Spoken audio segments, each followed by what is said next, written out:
Right, just a little teaser here from 1933. Grandma Scott, so Grandma Dulcie's mom, and she's got a 5-year journal here from time before Oregon. So, what happened to bring them here? Lead thou me on. That's good. This is noted as book number 1 in Iowa. And it's 5 years, so it's like one line per year. It's kind of harder to read, but Mrs. Harbinson was here, home all day.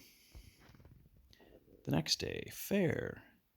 Mrs. Cathcart called. Mrs. Belcher came after the washing. Mrs. John Robbins called.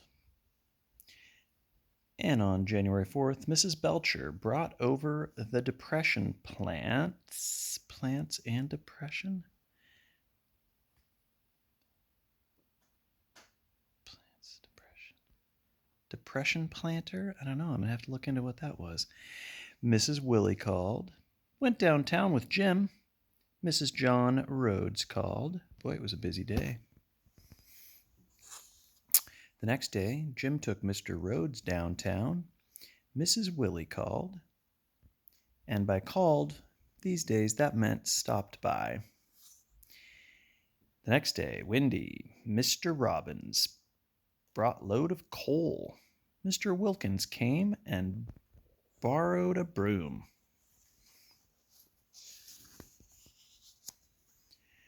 Mr. Wilkins' family moved on Cherry Street. Mr. Hart called.